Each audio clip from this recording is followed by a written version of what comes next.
오늘 하나님께서 주신 말씀이 누가복음 4장 31절에서부터 41절까지 말씀을 가지고 아니다 라는 제목으로 하나님 말씀 잠시 보도록 하겠습니다. 본격적으로 하나님 말씀 나누기에 앞서 오늘 수요기도회는 청년부 수련의 두 번째 날 사경의 형식으로 진행이 됩니다. 담임 목사님과 당의 허락에 감사드리며 또한 양해해 주신 교구 성도님들에게도 동일하게 감사드립니다. 오늘 이 청년들이 하나님의 말씀 앞에 반응할 수 있도록 함께 중보하며 또한 개개인에게 주시는 하나님의 또 성령의 놀라운 은혜가 있기를 바랍니다. 자, 오늘 본문은 이 누가복음입니다. 성경은 각 권별로 쓰여진 목적이 있습니다. 창세기부터 요한계시록까지 이어지는 이 66권의 성경은 그냥 쓰고 싶어서 대충 쓴 이야기가 아닙니다. 수십 명의 사람들이 수천 년간에 걸쳐서 목적을 가지고 쓰여진 책입니다. 그러니 권마다 다른 이유들이 명확하겠죠. 자, 오늘 본문인 이 누가복음은 왜 쓰여졌을까요? 여러 가지 이유들이 있을 수 있지만 누가복음은 데오빌로라고 이야기를 하는 그 수신자가 예수님이 그리스도이며 또한 기독교의 전반적인 것을 알기 위해서 쓰여졌습니다. 그러니까 데오빌로가 누구인지 정확히 알면 누가복음에 쓰여진 이유와 목적을 명확하게 알 수 있고 그것을 통해 우리의 깨달음이 더 깊어질 수 있다는 겁니다. 지난 주일 4부 예배에 청년들을 위해서 오신 김명규 목사님이 그런 얘기 하셨죠. 요한복음과 로마서는 이런 이유 때문이다. 우리 4부 예배를 드린 청년들은 다 아리라 믿습니다. 그런데 지금 제 눈을 이렇게 다 외면하고 있습니다. 저는 믿습니다. 여러분이 분명히 알 거라는 걸. 지금 마스크 쓰니까 저한테 얘기 못 하시는 거잖아요. 그죠? 마스크 열면 목사님 제가 알 수 있습니다. 제가 막 얘기할 거잖아요. 그죠? 저는 그러리라 믿습니다. 이따 끝나고 제가 문 앞에 서 있을 테니까 한 명씩 물어보신 분, 그래서 대답을 하는 지체들은 집으로, 아닌 분들은 우리 예배당에서 한 1시간 정도 더 기도하고 가도록 하겠습니다. 로마서랑 요한복음입니다. 누가복음, 앞서서 이야기한 것처럼 이 누가복음은 데오빌로라는 사람을 위해서 쓴 글입니다. 그러니까 성경에서 데오빌로라는 것을 찾아보고 그 사람에게 쓰여진 글을 보면 그 목적이 명확화되는 거죠. 성경 66권 중 그 수많은 글자 중에 데오빌로, 이 단어는요 딱 2번 나옵니다. 누가복음 1장 1절, 사도행전 1장 1절입니다. 누가복음 1장 1절에 먼저 이렇게 나옵니다. 그 모든 일을 근원부터 자세히 미루어 살핀 나도 데오빌로 각하에게 차례대로 써보내는 것이 좋은 줄 알았노니. 사도행전 1장 1절 보면 또 이렇게 나옵니다. 데오빌로요, 내가 먼저 쓴 글에는 무릇 예수께서 행하시며 가르치시기를 시작하신부터 라고 얘기를 합니다. 여러분도 잘 아는 것처럼 누가복음과 사도행전은 원래 한 권의 책으로 볼 수 있죠. 누가복음이 상, 사도행전이 하. 아시죠? 저는 알이라고 믿습니다. 자, 안다고 전제 조건하고 계속해서 이야기하도록 하겠습니다. 자, 그런 책이에요. 그러니까 이 사도행전과 누가복음 둘 다 목적이 그 데오빌로를 위해서 썼다라는 겁니다. 그런데 여러분, 누가복음 1장 1절에서 데오빌로를 부르는 것과 사도행전 1장 1절에서 부르는 데오빌로를 부르는 게 좀 약간 다르지 않습니까? 단어 하나가 유무로 있습니다. 각하. 누가복음 1장 1절은 데오빌로 각하, 사도행전 1장 1절은 데오빌로. 왜 그랬을까라고 보면은요, 각하라는 게 보통 이 고위 관직에 오른 사람한테 붙이는 단어인데, 이 누가복음이 쓰여질 당시에는 이 데오빌로가 그 높은 위치에 있었고, 사도행전이 쓰여질 때쯤 돼서 보면은 그때는 이미 이 각하라는 고위 관직에서 내려왔거나 혹은 그가 공동체 안으로 들어와서 사회적으로는 노예, 또 사회적으로는 경제적으로 낮은 사람들하고도 이름을 통용해도 될 만한 위치에, 그래서 공동체 안으로 더 깊이 들어왔다고 봅니다. 뭐 어쨌든 데오빌로라는 사람, 그래서 로마나 당시에 많은 행정적인 처리를 할 수 있는 고위 관직에 있는 사람이었는데, 그 사람이 예수가 그리스도이며 그리고 동시에 교회란, 그리고 또 기독교란 무엇인지 더 잘 알기 위해서 쓰여진 글, 그러니까 기독교를 잘 모르는 아직 초신자와 같은 사람을 위해서 쓰여진 글이라는 걸 잘 알 수 있습니다. 그래서 그런지 누가복음을 처음부터 끝까지 읽으면요, 참 디테일하게 그리고 참 자세히 그리고 쉽게 쓰여져 있음을 알 수 있습니다. 이 시간에 모든 것을 다룰 수는 없지만 이 시간이 됐을 때 여러분이 누가복음을 읽으시면 더 하나님을 풍성하게 누릴 수 있으리라 생각합니다. 자, 그런 누가복음, 그 누가복음의 내용이 펼쳐지는 다양한 지역들이 있는데 오늘 누가복음 4장에 나오는 이 지역은요, 갈릴리 가버나움입니다. 갈릴리 가버나움. 이 작은 사진을 통해서 갈릴리 가버나움이 어떻게 드러나는지를 저희가 한번 보기를 원하는데요. 갈릴리 호수 중심에 있는 가버나움이라는 지역입니다. 그러니까 가버나움은요, 갈릴리 지역에 있는 한 이름입니다. 자, 그런데 그 인근을 누가 다스리고 있었냐?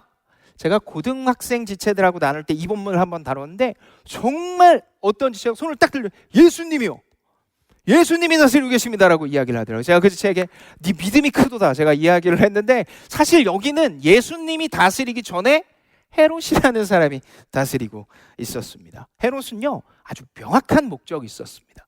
그 목적이 무엇이냐면 팍스 로마나, 다시 말해 강력한 로마와 같이 자신이 다스리는 지역이 그렇게 로마와 똑같은 아주 강력한 힘을 가지기를 원했습니다. 영화 기생충 보면 그런 얘기 나오죠. 너는 다 목적이 있었구나, 뭐 이런 얘기 송강호 씨가 하지 않습니까? 그러니까 지금 이 헤롯도 아주 명확한 그 목적을 가지고 있었는데 그게 뭐냐면 내가 다스리는 지역이 로마와 같아져야 된다, 제2의 로마가 되어져야 된다라고 이야기를 한 겁니다. 그래서 대대적인 건축 사업을 진행했습니다. 모든 길은 로마로 통한다라는 그 이야기처럼 길을 닦고 건물을 짓기 시작했습니다. 성전을 으리으리하게 지었습니다. 그 성전만 지은 것이 아니라 이방신 그리고 심지어 로마 황제를 위한 세바스티아라는 이름의 건물을 지어서 당시 로마의 옥타비아누스 황제에게 바칠 정도입니다. 이 거리의 기둥들이 나오는데요, 이 거리의 기둥들을 보면은 그 당시에 아주 어마어마한 크기의 건물이었음을 알 수 있습니다. 누구의 이인자 그리고 충성을 표시하는 게 이 정도라면 이게 참 쉽지 않았던 것 같습니다. 아주 많은 돈을 들여서 건물을 지었고 그것을 로마에 바쳤습니다. 그런 지역의 갈릴리 가버나움도 대단히 화려했습니다. 특히 이 갈릴리 가버나움은요, 지중해를 연결하는 무역 도시였습니다. 무역 도시에 아주 특별한 게 하나 있었는데 그게 뭐냐면 세관. 세율을 관리하는, 무역업을 하니까 이 경제적으로 아주 풍요로웠고 돈의 유통이 활발했습니다. 그렇게 활발한 그 유통 안에 세금을 관리하는 세관의 세리들이 아주 많이 있었습니다. 그런데 이 갈릴리 가버나움이요, 또 다른 특징이 있었는데 그 세율을 로마에서 관리한 게 아니라 세리들이 관리하기 시작했습니다. 그러니까 세리들이 세율을 직접 정할 수 있는 거예요. 그러니까 예를 들면 그런 거죠. 제가 세리입니다. 그런데 내 친한 사람 그리고 나한테 로비를 한 사람은요, 100만 원의 세금을 내야 되는데 50만 원으로 다운시켜 주는 거예요. 내려주고 그 사람으로부터 20만 원을 받는 거예요. 그러니까 이 사람은 100만 원을 내야 될 걸 70만 원만 내고 지금 세리는 자신의 20만 원을 받고 50만 원은 로마로 보내는, 그러니까 그렇게 했던 거죠. 그런데 반대로 자신에게 로비를 하지 않고 친하지 않은 사람은 100만 원을 내야 될 시기에 150만 원을 받는 겁니다. 그리고 로마로 100만 원을 보내고 50만 원을 자기가 가지는, 그러다 보니 각종 로비와 유흥이 가득했습니다. 그리고 자연스럽게 이 도시는 죄로 가득하게 되었죠. 조선시대에 이야기하는 탐관 오리가 바로 이와 같은 모습이 아닐까 싶었습니다. 그래서 많은 사람들은 소망을 잃어갔습니다. 삶이 계속해서 피폐해져 간 것이죠. 예수님께서는 마태복음 11장 23절에 이 도시를 향해 이렇게 이야기하십니다. 가버나움아, 내가 하늘에까지 높아지겠느냐? 음부에까지 낮아지리라. 내게 행한 모든 권능을 소돔에서 행하였더라면 그 성이 오늘까지 있었으리라. 아주 혹독한 비판입니다. 구약에서 나오는 최악의 도시 중에 하나로 꼽히는 그 소돔이 이 가버나움보다 훨씬 낫다라고 이야기를 할 정도. 그러니까 이 도시에 얼마나 피폐했고 이 도시가 얼마나 악했는지를 알 수 있는 바로미터입니다. 이 정도라면 인간이라면 포기했을 것 같습니다. 그냥 저 도시는 펜스 쳐놓고 아무도 못 나오게 하고 저들끼리 그냥 살아야 되겠다라고 생각할 수 있지만 예수님은 포기하지 않으셨습니다. 오늘 보면 31절에서부터 32절 말씀입니다. 우리가 다 같이 한 목소리를 읽도록 하겠습니다. 누가복음 4장 31절에서부터 32절입니다. 시작. 갈릴리의 가버나움 동네에 내려오사 안식일에 가르치심에 그들이 그 가르치심에 논란이 이런 그 말씀이 권위가 있음이로라. 금요일 저녁부터 토요일 저녁까지 이어지는 그 유대인의 안식일에 예수님께서 가르치셨습니다. 무엇을요? 말씀을 가르치셨습니다. 이 성경을 보면 예수님을 향한 아주 다양한 표현이 나오죠. 양, 목자, 선지자, 권위자 등등등 다양한 표현으로 예수님에 대해서 말씀하시고 있는데, 대표적으로 요한복음에는요, 예수님을 로고스, 다시 말해 말씀으로 표현합니다. 창조를 하실 때 삼위 하나님께서 말씀으로 창조하시죠. 근데 그와 같은 능력을 누가 가지고 있다? 예수 그리스도가 가지고 있다라는 표현입니다. 그러니까 말씀 자체이신 예수님이 동일한 권위와 동일한 능력을 가지고 말씀을 풀으신 거예요.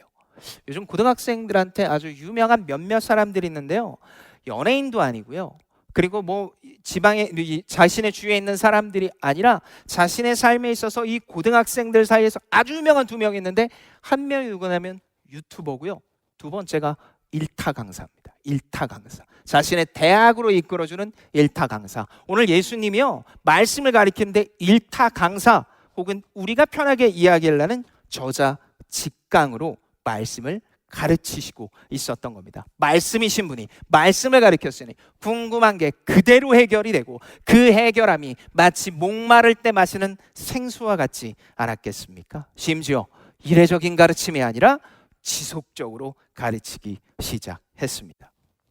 화려하지만 타락했던 도시, 비교를 해서 최악의 도시라고 이야기를 말하는 그곳에 그리스도께서 나타나셨고, 그리스도께서 가르치셨고, 그러므로 말미암아 이 세 가지 변화가 나타나기 시작합니다. 첫째 변화가 무엇입니까? 회당한 귀신 들린 자의 변화입니다.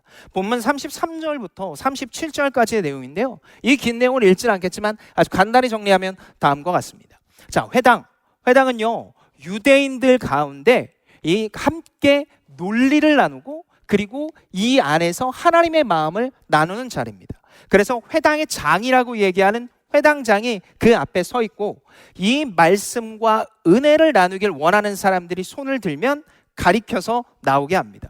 그래서 그가 가지고 있는 지식과 마음을 나누는 거죠. 그렇게 나누고 나서 그거에 반론 있는 사람들은 손을 들고 다시 회당장의 앞에 나와 그 사람을 데리고 나오게 하고, 그렇게 순차적으로 몇 시간에 걸쳐서 하나님 마음을 나누게 하는 것. 그리고 특별히 구약 성경에 나오는 다양한 내용들을 나누게 하는 공간이 회당입니다.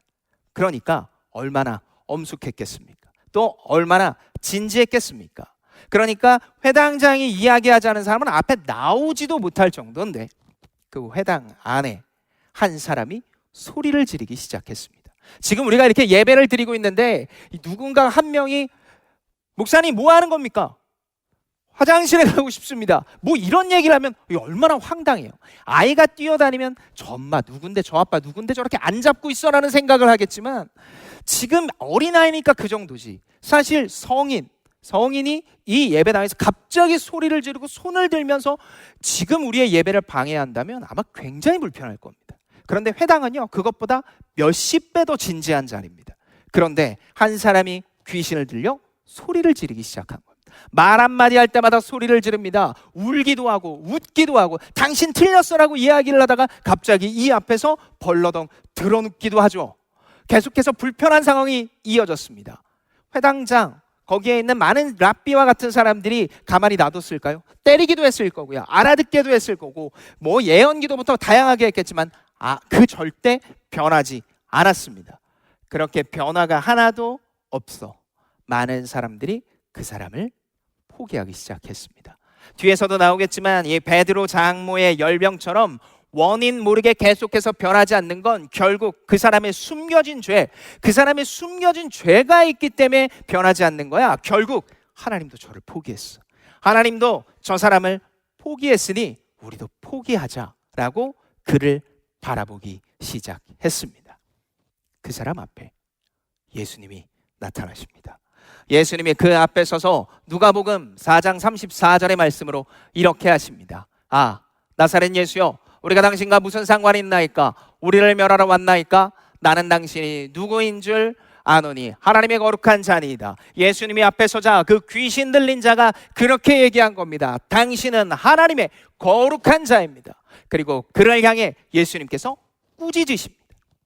특별히 그 안에 귀신 들림을 보시고 귀신을 향해 꾸짖으십니다. 나가라. 아주 심각하고 엄중하게 예수님께서는 꾸짖으십니다. 그리고 그는 귀신에서 벗어나 일상으로 돌아오게 됩니다. 이것이 바로 첫 번째 변화입니다. 회당한 귀신 들린 자의 변화. 두 번째는요, 두 번째 변화는 베드로 장모의 변화입니다. 본문 38절부터 39절의 내용인데요, 시몬 베드로, 그 유명한 베드로의 장모가 열병이 났습니다. 당시 베드로 장모의 열병은 단순한 열감기가 아니라 원인 모를 열병이었습니다. 지금이야 의학적으로 백신, 치료제 등이 아주 개발이 많이 돼서 이 열병 정도는 우리가 쉽게 가라앉힐 수 있지만 당시에는요, 원인을 모르는 경우가 아주 많았다고 합니다. 그래서 그 병은 앞서서 이야기한 것처럼 하나님의 저주다. 개인만 알고 있는 죄를 하나님께서 치신 거다. 그러니까 저 사람하고는 가까이 있으면 안 돼라는 따가운 시선을 그들에게 보였습니다. 자, 그런데 지금 이 사람이 누구라고요? 베드로의 장모입니다. 베드로의 장모. 베드로가 누굽니까? 예수님의 제자입니다. 흔히 뭐 수석 제자 막 이렇게 얘기를 하는데 그런 거 다 필요 없이 예수님의 12제자 중에 한 명이 베드로입니다. 후대에 알려진 것보다는 덜 유명해졌겠지만 예수님을 따르는 자, 그 자의 장모가 원인 모를 열병, 저주받은 자라는 시선을 그대로 받고 있었습니다. 야, 장모가 저렇게 아프대. 혹시 저 베드로도 저 베드로의 죄 때문에 저 장모가 그런 거 아니야? 아, 그럴 리가 있어? 장모의 죄 때문이겠지. 저 사람 하나님 앞에서 뭔가 꽁꽁 숨기고 있는데 하나님이 크게 치시는 거야. 아유, 예수 따르는 거 다 별거 없네. 그런 이야기를 들리게 쑥덕 이야기를 했던 겁니다. 듣고 있는 베드로의 장모나 그 옆에서 뻔히 알고 있는 베드로나 그리고 그 모든 사실을 알고 있는 예수님도 참 마음이 아팠을 것 같습니다. 그래서 그 베드로의 장모 앞에 예수님이 서십니다. 본문 39절에 이렇게 얘기하십니다. 예수께서 가까이 서서 열병을 꾸짖으신데 병이 떠나 여자가 곧 일어나 그들에게 수종드니라. 열병을 꾸짖습니다. 그리고 병이 가라앉고 변화가 일어납니다. 이것이 두 번째 베드로의 장모의 변화입니다. 마지막 세 번째는 온갖 병자들입니다. 말할 수 없이 다양한 병자들이 있었습니다. 예수님은 그들을 일일이 고치셨고, 말할 수 없이 많다는 건 원인 불명의 병들이 워낙 많았다는 거예요. 베드로의 장모에 보다 훨씬 더 많고 훨씬 더 많은 원인들이 있었다는 겁니다. 그리고 그들은 고침을 받은 자의 몸에서 귀신들이 나오고 예수님께서는 그 귀신들을 또 꾸짖으십니다. 저주와 함께 원인 모를 것들의 변화가 일어났습니다. 화려하지만 죄로 가득하고 변화 없는 도시에 세 가지 변화, 귀신이 떠나가고 열병이 가라앉으며 원인 모를 수많은 질병이 고쳐지기 시작했습니다. 여기서 우리는 두 가지의 질문을 할 필요가 있습니다. 첫째, 왜 예수님은 꾸짖으셨을까요? 사실 예수님 능력이 없는 것도 아닌데 예수님께서 병을 고치시고 귀신을 내보내기 위한 방법이 그것밖에 없었을까요?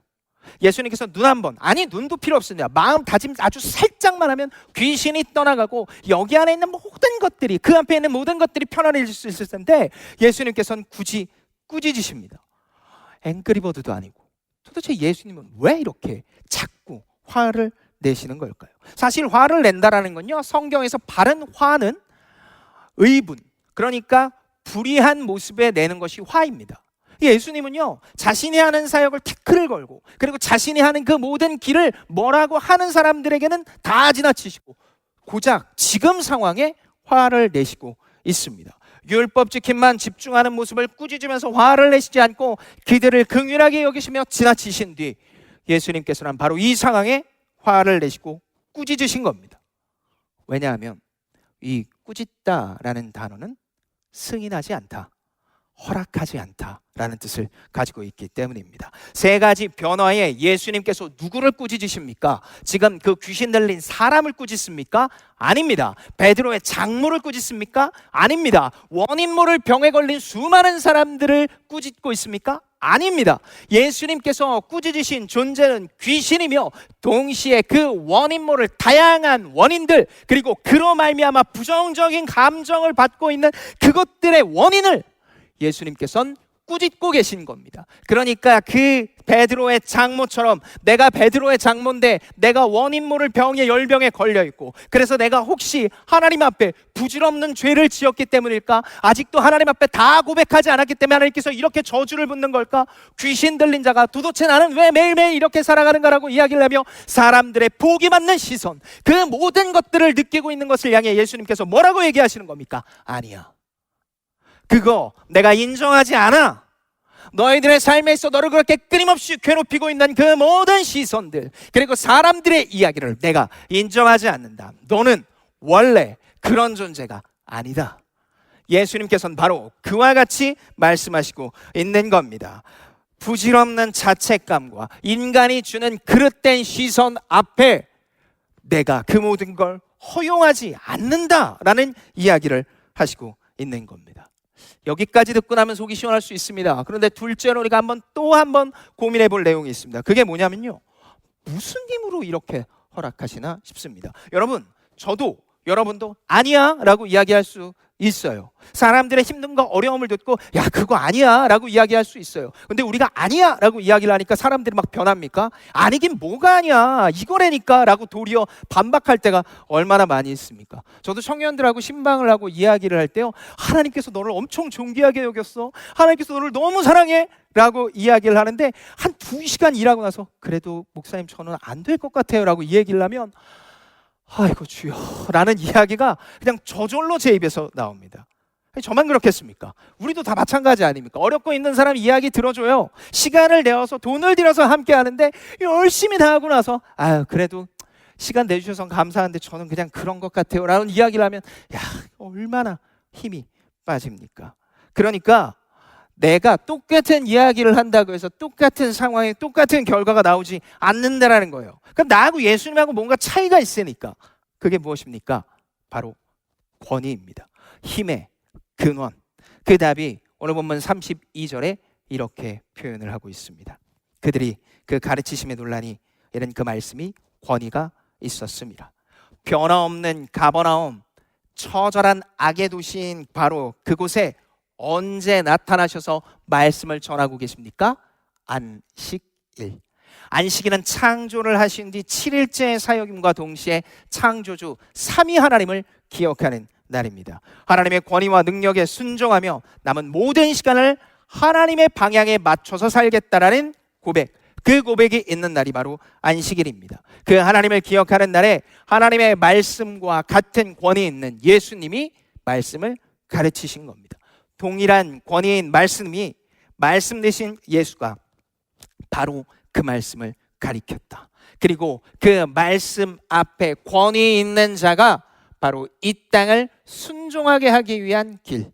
마태복음 8장 27절에 그 사람이 놀랍게 여겨 이르되 얘가 어떤 사람이기에 바람과 바다도 순종하는가 하더라 라고 이야기를 하는 이 순종처럼 온전히 모든 권위로 말미암아 이들의 상황을 허락하지 않았습니다.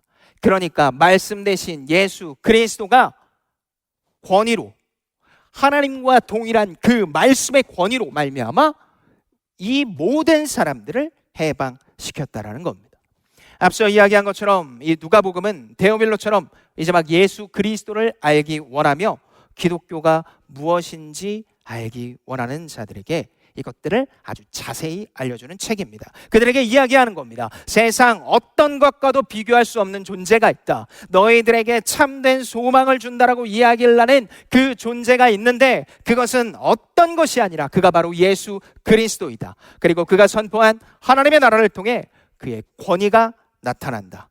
신앙이 연약한 자들, 소망이 없고 흐릿한 자들을 향해 그리스도를 통해 하나님만이 유일한 소망이라는 사실을 알리고 있는 겁니다.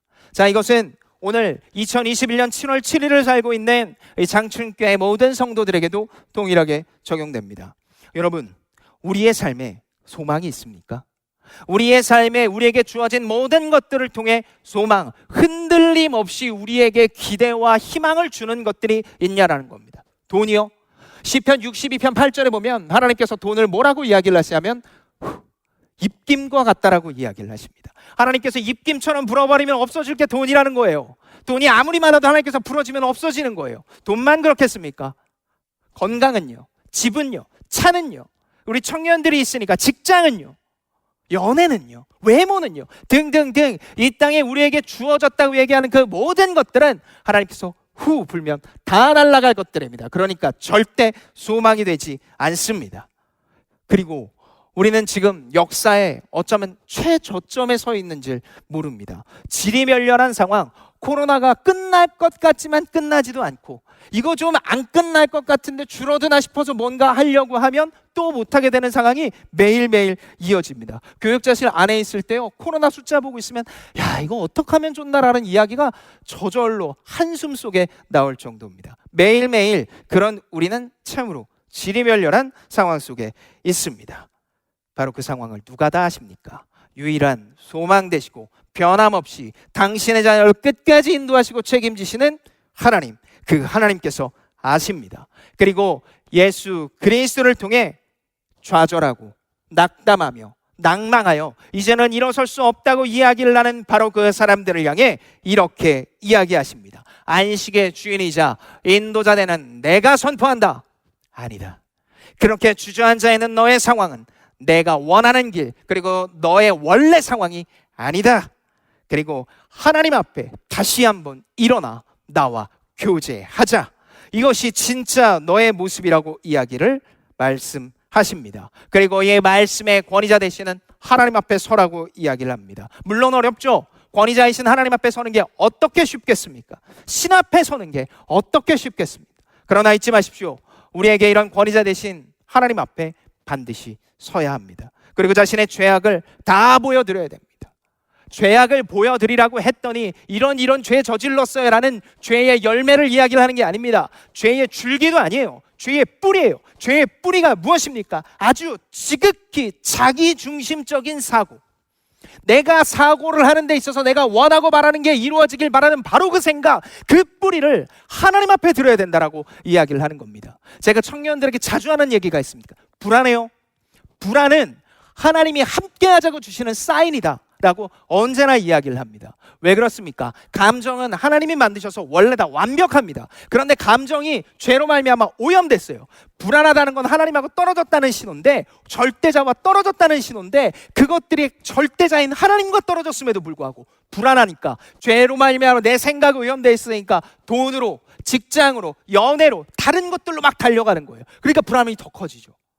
그래서 제가 청년들에게 항상 하는 얘기가, 불안해 하나님 앞에 나올 때야, 불안해 기도할 때야, 말씀 읽을 때야, 지금 바로 그때가 하나님하고 가까워질 때라고 이야기를 하고 있습니다. 그런데 많은 사람들은 자신이 불안하고 어려울 때마다 어떻게 얘기합니까? 내가 원하고 내가 바라는 길로 갑니다. 세상에선 그것을 술이요, 담배요, 이성이요, 다른 것들로 이야기를 하며 채우면 괜찮다라고 이야기를 하는데 절대 아닙니다.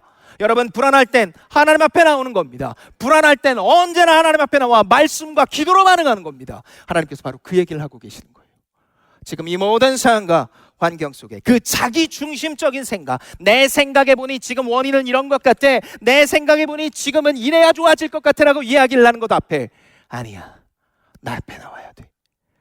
그래서 누가복음 1장 68절에 스가랴의 바로 이 고백, 찬송하리로다 주 이스라엘의 하나님이여 그 백성을 돌보사 속량하시며. 백성을 진짜로 돌보는 방법, 하나님께서 정말 사랑하는 방법인 이 속량, 종처럼 살아가는 자들, 죄 앞에 살아가고 있는 그 살아가는 자들을 값을 주고 사오셨습니다. 얼마나죠? 예수님의 목숨만큼, 하나님의 목숨만큼 너무 사랑하시어 그것을 교체하시어 데리고 나오신 겁니다. 죄의 종에서 벗어나게 하신 겁니다. 그렇게 죄에서 벗어나면 어떻게 됩니까? 예수님께서는 정말 너무너무 아름다운 말씀을 우리에게 주셨습니다. 마태복음 11장 28절의 말씀입니다. 우리 다 같이 한 목소리를 읽도록 하겠습니다. 마태복음 11장 28절의 말씀입니다. 시작. 수고하고 무거운 짐진 자들아 다 내게로 오라. 내가 너희를 쉬게 하리라. 인생에 수고하고 무거운 짐진 모든 것들 하나님 앞에 다 드립니다. 그럼 어떻게 된다고 합니까? 쉬게 된다. 이것을 오해하는 사람들이 있어요. 쉬게 된대. 야, 우리 그냥 매일매일 좋은가 봐. 이렇게 얘기하는 거예요. 그렇게 막 돌아다니다가 종로 3가쯤에서 어떤 사람이 물어봐요. 도를 아십니까? 도 알죠. 예수 그리스도래요. 그럼 구원 받았습니까? 받았죠. 근데 죄책감이죠. 있는데 그거 구원 제대로 받지 않아서 그래요. 제가 진짜 구원을 알려드릴게요. 저는요 종로 3가만 지나가면 듣습니다. 제가 그렇게 복음이 없어 보이나 봐요. 너무너무 그 얘기를 자주 들어요. 제가 그래서 그분한테 도는 예수 그리스도예요. 됐죠? 라고 이야기를 하면서 등을 자주 돌리기는 하는데 많은 청년들이 계속해서 이 얘기 때문에 이단에 빠지는 일 많이 있습니다. 왜냐하면 이어지는 본문인 마태복음 11장 29절에서부터 30절의 말씀을 나누지 않았기 때문입니다. 이렇게 나옵니다. 나는 마음이 온유하고 겸손하니 나의 멍에를 메고 내게 배우라. 그리하면 너희 마음이 쉼을 얻으리니 이는 내 멍에는 쉽고 내 짐은 가벼움이라 하시니라. 짐이 있는데요, 그 짐을 가벼운 걸로 바꿔주신대요. 능히 질만한 힘을 주시고요, 하나님께서 책임지시며 성령께서 함께 하신다라고 이야기를 합니다.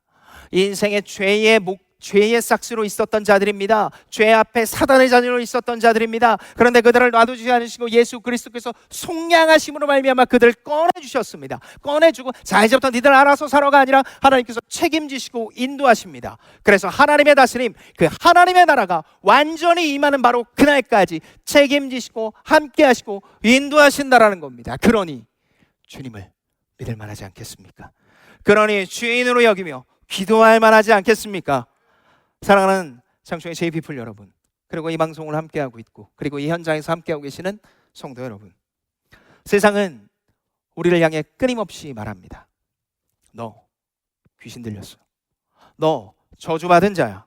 믿음이 없어. 너 그렇게 살면 안 돼. 교회가 너를 책임져 주지 않아. 하나님이 너를 그렇게 놔두지 않을걸. 하나님이 다른 사람은 몰라도 너는 그렇게 잘해주지 않을 거야. 너를 구원해 줄 리가 있어? 너가 이렇게 죄인인데라고 끊임없이 우리를 향해 얘기합니다. 그러니까 돈이 있어야 돼. 그러니까 이성 친구가 있어야 돼. 그러니까 좋은 차, 좋은 집. 그러니까 그렇게 살아야지 라고 끊임없이 이야기를 합니다. 그러나 그렇게 얘기를 듣고 있는 자들을 향해 예수님은 말씀하십니다. 아니다. 아니다. 절대 아니다. 사랑하는 내 자녀야, 너는 그런 자가 아니다. 너는 내 생명을 주고 산 내 생명과도 같은 내 사랑하는 자녀다. 그러니 세상의 소리가 아니라 이제는 내 소리, 나와 함께 할 수는 없겠느냐. 불안하니? 그러니까 나와 함께 할 때야. 어렵니? 나하고 함께 할 때야. 지금 내가 너를 책임지고 내가 끝까지 너를 인도할 테니 세상에 다른 것이 아니라 나와, 바로 나 예수 그리스도와 함께 하자라고 하나님께서 우리에게 말씀하시고 있습니다. 그 말씀에 귀 기울이기 위해 그리스도가 유일한 최고의 권위자임을 깨닫고 또 성령의 도우심을 간구하며 우리는 회복을 기대할 수 있어야 됩니다. 오늘 마지막으로 누가복음 12장 28절의 말씀을 나누며 오늘의 설교를 마치려 합니다. 누가복음 12장 28절입니다. 오늘 있다가 내일 아궁이에 던져지는 들풀도 하나님이 이렇게 입히시거든. 하물며 너희일까 보냐. 믿음이 작은 자들아, 들풀보다 귀한 우리입니다. 들풀보다 귀한 우리입니다. 그러니 하나님이 책임지십니다. 지금 삶에 있어 어떤 어려움과 어떤 힘듦이 있습니까? 얼마 전에 한 청년과 이야기를 나누게 됐는데 그 청년이 제게 이야기를 하더라고요. 목사님, 저 공부 좀 하는 자매였는데, 다른 교회 자매인데, 목사님, 제가 이제는 공부 그만하고 취직하려고요. 왜? 몇 번을 걸쳐서 공무원 시험과 다양한 시험을 보는데 안 되더라고요. 길이 아닌가 봐요. 그래서 제가 그 청년에게 이야기했습니다. 아니야, 얼마 안 남았어. 한두 문제 차이로 떨어졌다라는 건 다 왔다는 하나님의 신호란다. 그러니까 한 번만 더 우리 같이 기도하면서 해보자. 하나님이 우리에게 하신 얘기도 똑같습니다. 어렵습니다. 코로나 기간 때문에 너무너무 힘들어요. 여러분, 다 그렇습니다. 그런데 하나님이 오늘 본문을 통해 우리에게 하시는 얘기가 있어요. 그래서 좌절하지 마. 내가 함께해. 귀신 들린 자도, 열병이 있어서 원인 들으며 그 수많은 시선을 들었던 것도 내가 아니라고 그랬어. 그러니까 너희들도 아니야.